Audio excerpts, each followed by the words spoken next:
વિદ્યાર્થી મિત્રો, કોઈ પણ વિવેચક વિશે વાત કરવી હોય તો કઈ રીતે કરવાની?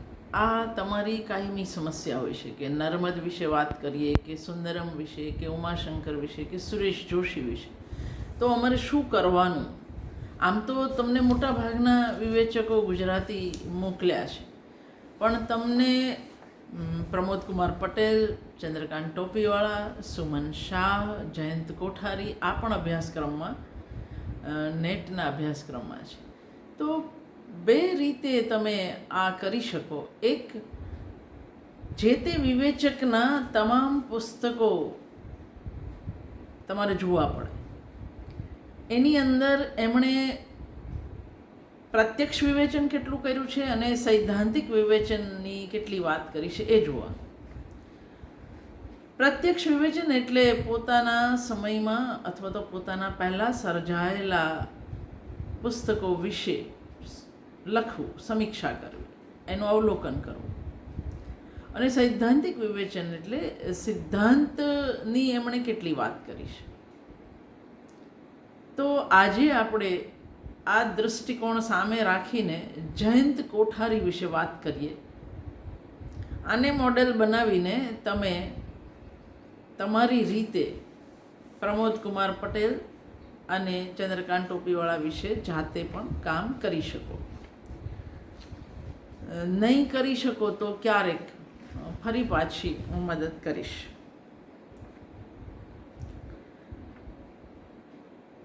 જયંત કોઠારીના જાણીતા પુસ્તકો વિવેચનના તો અનુષંગ, વ્યાપન, સાહિત્યિક તથ્યોની માવજત, નવલલોકમાં, વાંક દેખા વિવેચનો,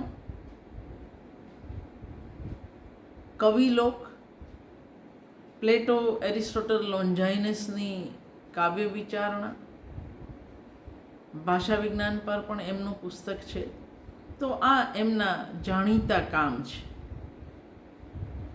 એ પુસ્તકોના મહત્ત્વના લેખો તમારે નજર સામે રાખવાના.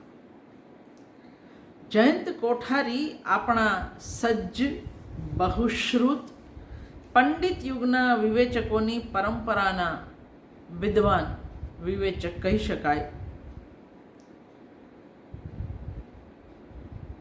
ગ્રંથ સમીક્ષા અને ગ્રંથ વિવેચન એ બેઉને જયંત કોઠારી અલગ ગણતા. સમય, સંદર્ભ અને પ્રકાશન પદ્ધતિ ગ્રંથ સમીક્ષાનું નિયંત્રણ કરે છે. અને પ્રકાશન માધ્યમ સામયિક હોય, જે તે સાહિત્યિક સામયિકમાં જ સમીક્ષાઓ છપાતી હોય, એના કારણે ગ્રંથ વિષયક મુદ્દાઓની વિગતે છણાવટ કરવાનો અવકાશ એમાં રહેતો નથી, કારણ કે દરેક સામયિકની પાનાની મર્યાદા હોય છે. સામયિકોમાં પ્રગટ થયેલી એમની અનેક સમીક્ષાઓને આવા નિયંત્રણો હકીકતે નડ્યા નથી. એમણે લાંબી લેખણે નિરાતે લખ્યું છે. એટલે આપણે ગ્રંથ સમીક્ષા અને ગ્રંથ વિવેચન બેઉને સામે રાખીને જયંત કોઠારીની વાત કરીશું. સમકાલીન રચનાઓ અંગે પોતાની ઘડાયેલી રુચિનો વિનિયોગ કરી અતંદ્રપણે અવલોકન રજૂ કરવું એ વિવેચકની પ્રધાન ફરજ છે, એવું ઉમાશંકર જોશીએ કહ્યું છે. તો જયંત કોઠારીને આપણે એવા વિવેચક કહી શકીએ જેણે સતત પોતાના સમકાલીન સાહિત્યની તપાસ કરી છે. પ્રાપ્ત ધર્મ માનીને સાંપ્રતનું વિવેચન કરવામાં જે જોખમો હોય, તમે મૃત્યુ પામેલા વિશે લખો તો તમને કોઈ લડવા નથી આવવાનું, પણ જીવિત વ્યક્તિ વિશે લખો તો તમારે એ લડાઈનો સામનો પણ કરવો પડે. પણ એના જોખમો સતત ઉઠાવતા રહ્યા. સર્જકતાના, વિદ્વતાના ઉન્મેષો જ્યાં ક્યાંય દેખાયા એને ઉલટભેર જયંત કોઠારીએ પોંખ્યા છે.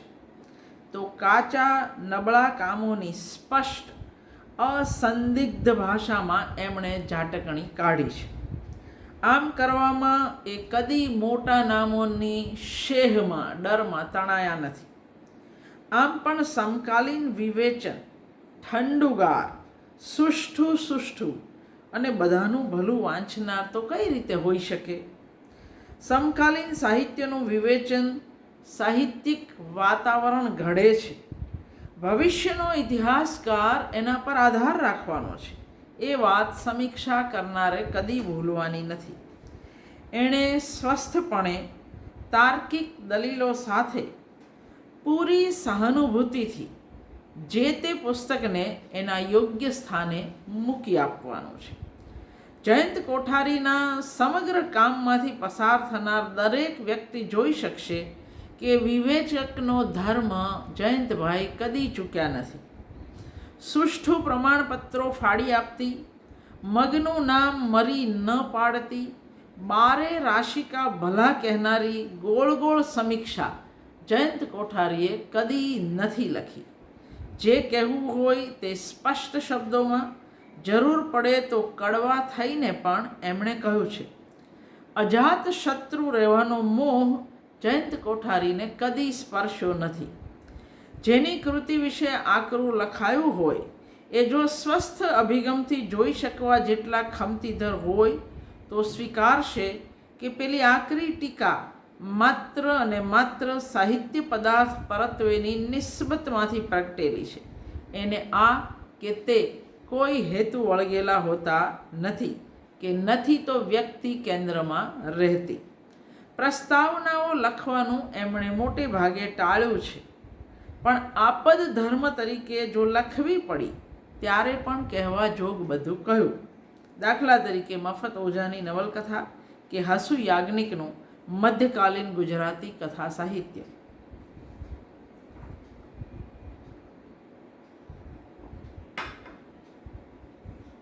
ગુજરાતી સાહિત્યની પરંપરાને સર્જનાત્મક અને વિવેચનાત્મક બેઉને એમણે બરાબર આત્મસાત કરેલી છે. ગુજરાતી વિવેચન પર પણ એમનું પુસ્તક છે.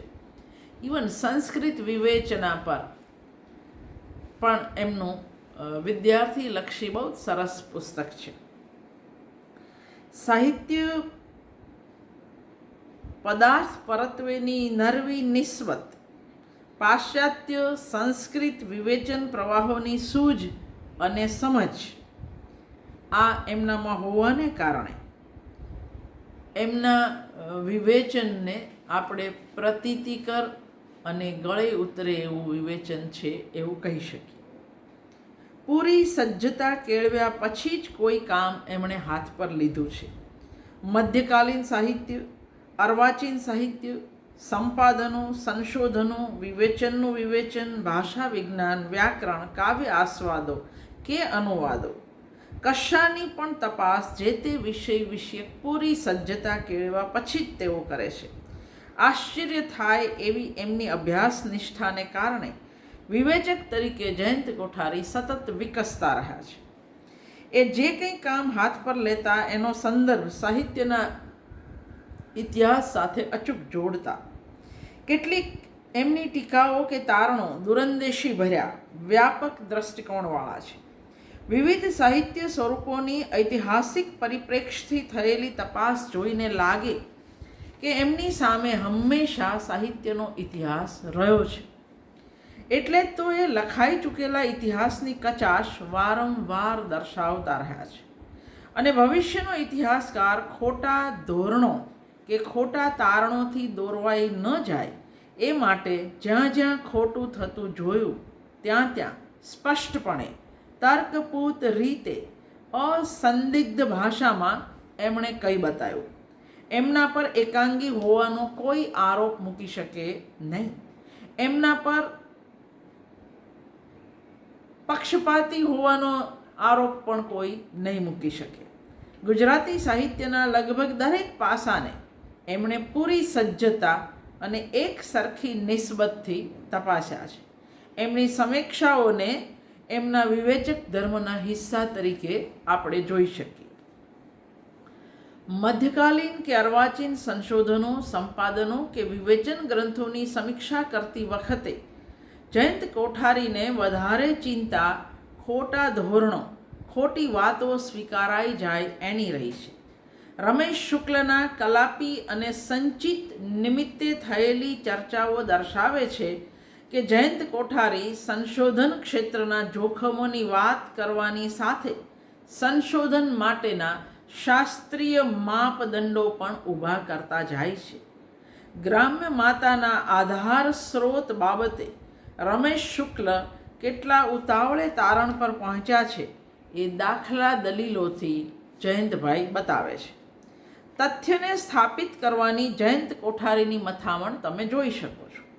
વૈજ્ઞાનિક દૃષ્ટિકોણથી વિગતોમાં ઊંડા ઉતરી અનુમાન કે તર્ક નહીં પણ ચિકાશ લાગે એ હદે સંદર્ભો તપાસી મતાંતરો નોંધી જયંત કોઠારી પોતાનો મત રજૂ કરતા કહે છે, રમેશભાઈ, મને આ ખેલપટુતા શબ્દ જ સંશોધન પ્રબંધમાં શોભે એવો લાગતો નથી. વૈજ્ઞાનિક સંશોધનમાં ન ચાલી શકે એવી રીતે તમે હકીકતોને વિકૃત કરીને મૂકી છે. એમાં મનમાન્યા હેતુઓ આરોપ્યા છે અને પ્રશ્નોના એવા કાકુઓનો સતત વિનિયોગ કર્યો છે જે દેખીતી રીતે જાણે તમે આ બાબતને ખુલ્લી ગણો છો એવું બતાવે, પરંતુ વાસ્તવમાં તીરની જેમ ભોંકાય છે. એમ લાગે છે કે કાં તો તમે હકીકતોને સારી રીતે વાંચી શક્યા નથી અથવા કશું કહ્યું ન કથવું એ જાતના સંકલ્પના જુસ્સામાં તમે ગેરરસ્તે ફંટાઈ ગયા છો અથવા કશો પૂરો નિર્ણય કરીને તમે એને સાબિત કરવા નીકળ્યા છો. સંશોધકમાં સ્વસ્થતા, તટસ્થતા, તર્કબદ્ધતા, વૈજ્ઞાનિકતાની સાથે વિવેક બુદ્ધિની કેટલી બધી જરૂર હોય તે આ લેખ પરથી આપણે સમજી શકીએ. સંશોધકે સ્પષ્ટ વિધાનો કરવાના હોય, વિરોધાભાસી વિધાનોથી બચવાનું હોય, પહેલેથી નક્કી કરેલ અભિપ્રાય પર પહોંચવાની કોશિશ કેટલીક સમસ્યાઓ સુધી દોરી જાય એ પણ કલાપી અને સંચિત પરના લેખ પરથી તારવી શકાય. હમીરજી ગોહેલ કાવ્ય સંદર્ભે બક ઠાકોરના વિધાન નિમિત્તે વિરોધાભાસી વિધાનો કે આ કાવ્યની રચનામાં મસ્ત કવિની સામેલગીરી બાબતે પોતાની જ સ્થાપનાનો વિરોધ કરતા રમેશ શુક્લના વિધાનો વિશે વિગતે ચર્ચા કરી જયંત કોઠારી દર્શાવે છે કે સંશોધક સતત સાવધ હોવો જોઈએ. આગળના કોઈના પણ તારણ કે સંદર્ભને ચકાસ્યા વગર એણે સ્વીકારવું ન જોઈએ. એ વાત તો સ્પષ્ટ છે કે સાધાર તાર્કિક વિરોધ કરનારે પોતે જેનો વિરોધ કરી રહ્યા હોય એ સંશોધક વિવેચક કરતાં પણ વધારે સંદર્ભો તપાસવા પડે, વિગતોમાં વધારે ઊંડા ઉતરવું પડે. એ આપણે જયંતભાઈના આ લેખમાં જોઈ શકીએ.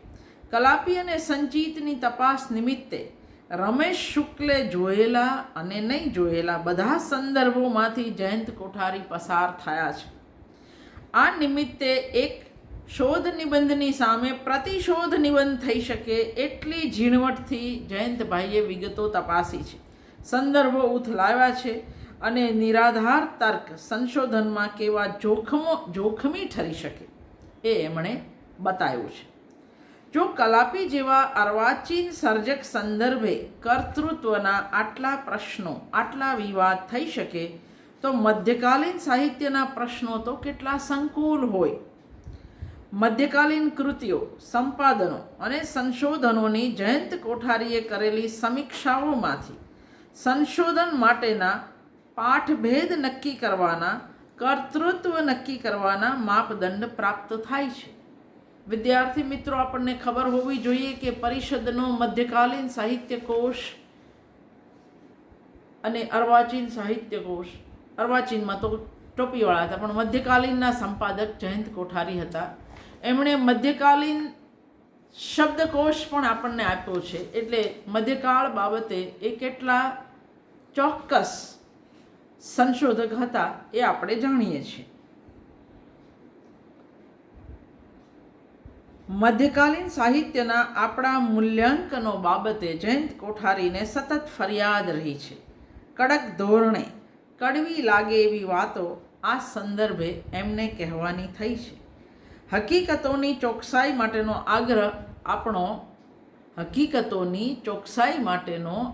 આગ્રહ ઊણો ઉતરે છે એવી ફરિયાદ જયંતભાઈએ વારંવાર કરી છે.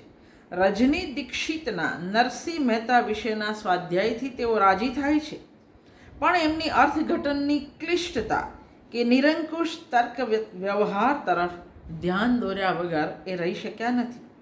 આ નિમિત્તે મધ્યકાલીન સાહિત્યના સંશોધન સંપાદન સાથે કામ પાડનારાઓ માટે થોડીક લાલ બત્તીઓ ધરતા જયંત કોઠારી કહે છે, રજનીબહેને સંશોધનની કેટલીક શિસ્ત સ્વીકારવાની રહેશે. પાઠ સુધારણાના અતિરેકી વ્યાપારમાંથી બચવાનું, તર્ક વ્યાપારને નિયંત્રિત કરવાનું, આનુષંગિક સામગ્રી વિવેકપૂર્વક તપાસવાની અને મધ્યકાલીન સાહિત્ય તથા ભાષાનો અભ્યાસ હજુ આગળ લઈ જવાનો રહેશે. એટલે કે આટલું ખૂટે છે. નરસિંહ મહેતાના સુદામા ચરિત્ર પરના ઉમાશંકર જોશીના લેખમાંની સ્થાપનાને જયંત કોઠારી સર્જક બુદ્ધિવાળી, સાહસિક અને ચર્ચાસ્પદ માને છે. સ્પષ્ટ શબ્દોમાં એને સર્જન પરનો વિવેચનનો અત્યાચાર ગણાવે છે. મીરાની એક પંક્તિના ચંદ્રકાંત ટોપીવાળા અને નરોત્તમ પલાણે જે અર્થઘટન કર્યા છે એ કોઈ રીતે યોગ્ય ન જણાતા અકળાઈને જયંત કોઠારી કહે છે, કવિતાને જાણવા માણવા માટે કવિતા બાહ્ય સંદર્ભોને આપણે અનાવશ્યક ગણ્યા એમ કવિતાની એક પંક્તિને સમજવા અન્ય પંક્તિઓની સંગતિને પણ આપણે અનાવશ્યક માનશું. કવિતાની તેમ કાવ્ય પંક્તિની પણ સ્વાયત્તતા. મધ્યકાલીન કૃતિઓ વિશેના સંપાદનોની તપાસ કરે છે ત્યારે જયંત કોઠારીની દૃષ્ટિ સંશોધન, સંપાદન, વિવરણ, પાઠ નિર્ણય, અર્થઘટન આ તમામ પાસા પર ફરી વળે છે. આ બધા ક્ષેત્રે પ્રવર્તતી કચાશ તરફ એમણે વારંવાર ધ્યાન દોર્યું છે. પાઠમાં શુદ્ધિવૃદ્ધિ કરવામાં કેટલી સાવચેતીથી ડગ માંડવાના હોય એ એમની સમીક્ષાઓ શીખવાડે છે. કવિ નિર્ણય, કૃતિ નિર્ણય, કાળ નિર્ણય, પાઠ નિર્ણય, અર્થ નિર્ણય વગેરે બાબતે કેવી અને કેટલી સાવચેતી જરૂરી છે તે જયંતભાઈની સમીક્ષાઓ ઉપરાંત સાહિત્યિક તથ્યોની માવજત પુસ્તકમાં પણ જોવા મળે છે. આવી ચોકસાઈ અને નિસ્બતથી કામ ન થાય ત્યારે જયંત કોઠારી ટોક્યા વગર રહી શકતા નથી. રઘુવીર ચૌધરી સંપાદિત નરસિંહ મહેતા આસ્વાદ અને સ્વાધ્યાયમાં એમને જાણે કે આપણી વિદ્વતા સાહસ યાત્રાએ નીકળી હોય એવું લાગે છે. પુસ્તકની સામગ્રી વિશે કોઈ પણ પ્રકારનું વિધાન કરવા જેટલી સજ્જતા સમીક્ષકે કેળવવી જ પડે. આપણે જાણીએ છીએ કે વિવેચનનું વિવેચન કરનારા મોટે ભાગે જે તે પુસ્તકમાંથી વિધાનો ટાંકી આ બરાબર છે, આ નોંધપાત્ર છે, આ ગળે નથી ઉતરતું જેવા ચીલાચાલુ વિધાનોથી કામ ચલાવે છે. પણ આ બરાબર નથી. શું બરાબર છે, શું ખૂટે છે એ વાતનો તમારે ફોડ પાડવો પડે. હકીકતે ખામીઓ અને ખૂબીઓ બતાવવામાં સમીક્ષકની સજ્જતાની કસોટી થાય છે.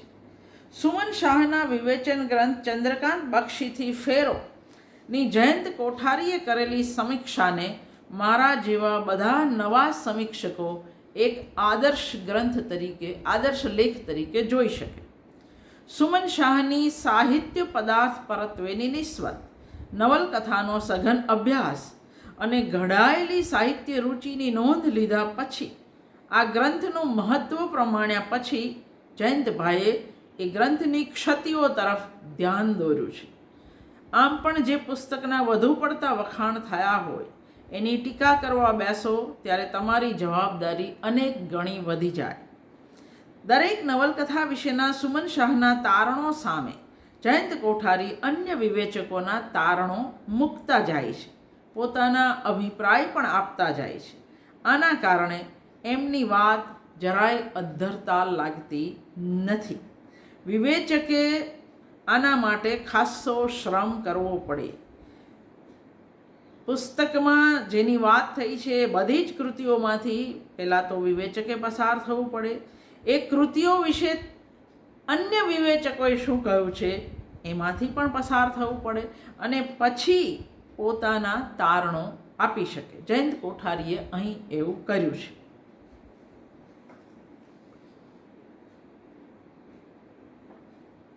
સુમન શાહની ભાષા શૈલી, વિવેચનની જાર્ગન, એની સામે જયંત કોઠારીએ જે ફરિયાદ કરી છે એમાં તથ્ય છે.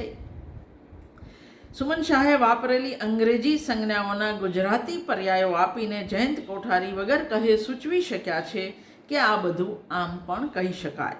સ્પષ્ટ શબ્દોમાં એ કહે છે, સુમન શાહે શબ્દ વ્યામોહ સેવો છે, ભાષાની સફાઈની ઉપેક્ષા કરી છે, દુષ્પ્રયોગો કર્યા છે, ગૂંચવાયેલા કે સંદિગ્ધ વાક્યો ઘડ્યા છે, અને વાક્ય વચ્ચેનો તાર્કિક સંબંધ પણ કેટલીક વાર અધ્ધર રહેવા દીધો છે. આટલા સ્પષ્ટ આકરા વિધાનોથી જયંત કોઠારીને એક જ વાત અભિપ્રેત છે કે આટલા વિત્તવાળો આંતરિક સત્વ ધરાવતો લેખક વિશદપણે સરળ અને સાફ અભિવ્યક્તિથી પોતાની વાત કરી જ શકવો જોઈએ. કોઈ તમારી ટીકા કરી એટલે એને દુશ્મન ગણી લેવાની જરૂર નથી. એને શા માટે અને કેવી ટીકા કરી એ જોવું જોઈએ. જયંત કોઠારીને આપણે આ કે તે ગાળાના વિવેચક નહીં કહી શકીએ. રામનારાયણ પાઠક, ભૃગુરાય અંજારિયા એ જયંત કોઠારીના આદર્શ રહ્યા છે. આ જયંત કોઠારી સજ્જતાની દ્રષ્ટિએ પંડિત યુગ સાથે અને ભાષા અભિવ્યક્તિની સરળતા અને વિશદતાની દ્રષ્ટિએ ગાંધીયુગ સાથે અનુસંધાન ધરાવતા હોય, પણ ગુજરાતી સાહિત્યના બદલાતા તબક્કા સાથે, સર્જાતા સાહિત્ય સાથે, વિવેચન પ્રવાહો અને ઉહાપોહો સાથે એ સતત સંકળાયેલા રહ્યા છે. સુરેશ જોશીનો સૂર્ય જ્યારે મધ્યાહ્ને તપતો હતો, શૈલી પરિભાષાઓનો ધાક અને છાક પડી જતું વાતાવરણ હતું, ત્યારે પણ કોઈના પ્રભાવમાં તણાયા વગર તેઓ પોતાની જાતને પ્રસ્તુત બનાવી શકતા હતા. સાહિત્યના પ્રવાહોમાં તણાયા વગર સ્વસ્થપણે, તટસ્થપણે એમણે પ્રવાહોને પારખવાની મથામણ કરી છે. સતત ચાલતા અધ્યયનથી પોતાની માન્યતાઓ અને વિભાવોને તેઓ કસતા રહ્યા હોવાને કારણે લગભગ 40-45 વર્ષ સુધી વિવેચક તરીકે તેઓ પોતાની જાતને પ્રસ્તુત રાખી શક્યા છે. ભૌતિકી દૃષ્ટિ અને આગવા માપદંડોથી સતત પ્રત્યક્ષ વિવેચન કરતા રહેલા જયંત કોઠારીએ જે સમયે જે પડકારો આવ્યા, વિધાનો અને ઉહાપોહો થયા, એની સામે પૂરી અભ્યાસ નિષ્ઠાથી પોતાની પ્રતીતિઓ રજૂ કરી. સુરેશ જોશીના નવલકથાના નાભિશ્વાસવાળા લેખ નિમિત્તે મુદ્દાસર જવાબ આપતા જયંત કોઠારીએ ગુજરાતી નવલકથાના સારા પાસા, મહત્ત્વના સર્જકોની નબળાઈઓની ઐતિહાસિક પરિપ્રેક્ષ્યમાં વાત કરી છે. આ લેખ નિમિત્તે આપણને ગુજરાતી નવલકથાનો એક તટસ્થ વિકાસ આલેખ પ્રાપ્ત થાય છે. સાથે નવલકથા વિશેની જયંત કોઠારીની પોતીકી વિભાવના, માપદંડો, આ સ્વરૂપ પાસેની એમની અપેક્ષા પણ એમણે સ્પષ્ટ કરી છે. ગુજરાતી નવલકથાનું વિશાળ વાંચન અને ચિંતન એમના સ્પષ્ટ અને રણકદાર વિધાનોમાં આપણે જોઈ શકીએ છીએ. સુરેશ જોશીના ચર્ચાસ્પદ વિધાન સંદર્ભે જયંત કોઠારી કોરી પ્રતિક્રિયા નથી આપતા, પણ આ નિમિત્તે સાચા અર્થમાં ગુજરાતી નવલકથાની તેઓ નાડ તપાસે છે. ગુજરાતી નવલકથાના રસપ્રદ, ગૌરવ લઈ શકાય એવા પાસા ઉદાહરણ સાથે બતાવતા જયંત કોઠારી એવું કહેવાનું ચૂક્યા નથી કે આપણો નવલકથાકાર જીવનનો અર્થ પ્રગટ કરવા તરફ કે વાર્તાને ચાલતી રાખવા તરફ જેટલું લક્ષ્ય આપે છે એટલું લક્ષ્ય આકૃતિ નિર્માણને આપતો નથી. એટલે જીવન વિચાર અને ઘટના બાહુલ્ય એ બે તત્વો સ્વરૂપ વિધાનની આડે આવતા જણાય છે. આપણા વિવેચને જે થોડાક જોખમી રસ્તાઓ સ્વીકારેલા એની સામે સ્પષ્ટપણે આંગળી ચીંધી આપતા જયંતભાઈ કહે છે, ભાવનાવાદનો ભાવનાવાદ ખાતર અણગમો સેવવાની જરૂર નથી અને મનોવૈજ્ઞાનિક દૃષ્ટિએ માનવના આંતરમનનું થતું પૃથક્કરણ મનોવૈજ્ઞાનિકતા ખાતર કળાત્મક ગણી લેવાની પણ જરૂર નથી. સુરેશ જોશીની ફરિયાદની સામે નવલકથા લેખનની મુખ્ય બે રીતિ, એક રીત સ્ટેન્ડાલ, બાલ્ઝાક, ટોલ્સ્ટોય વગેરેની, તો બીજી રીત જેમ્સ જોયસ, કામુ, કાફકા, સાત્ર વગેરેની.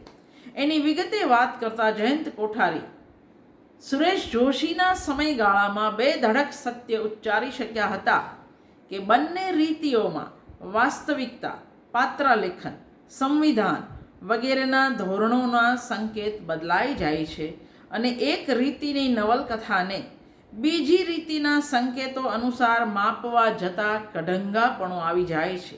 સુરેશ જોશીએ ગુજરાતી નવલકથાને નવલકથા લેખનની બીજી ધારાના ગજે વારંવાર માપ્યા કરી છે. પરિણામે ઘાટ એવો થયો છે કે ગુજરાતી નવલકથાના મૂલ્યાંકનને નિમિત્તે નવલકથા લેખનની બે શૈલીઓને એમણે લડાવી મારી અને બે પાડાની લડાઈમાં ઝાડનો ખો નીકળી ગયો, એટલે કે ગુજરાતી નવલકથાનો ખો નીકળી ગયો. એક યા બીજા આગ્રહથી નવલકથા સાહિત્યને માપવા જતાં માત્ર આપણે ત્યાંની જ નહીં પણ જગતની ઘણી બધી નવલકથાઓ પર ચોકડી મારવી પડશે એ હંમેશા ખ્યાલમાં રાખવા જેવું છે, એવું જયંતભાઈ કહે છે. વિવેચનની અપ્રમાણિકતા કઠી ત્યારે પણ એમણે સ્પષ્ટ શબ્દોમાં કહ્યું છે, કિશોર જાદવની વાર્તાઓની કળાત્મકતા મને કદી પ્રતીત નથી થઈ અને એમની વાર્તાઓ વિશેના વિવેચનો પણ એ પ્રતીતિ કરાવવામાં નિષ્ફળ રહ્યા છે, એવું જયંતભાઈ નોંધે છે. જે સમયે જયંતભાઈ આ વાત કરે છે તે સમયે આવું નોંધનારા બહુ ઓછા હતા.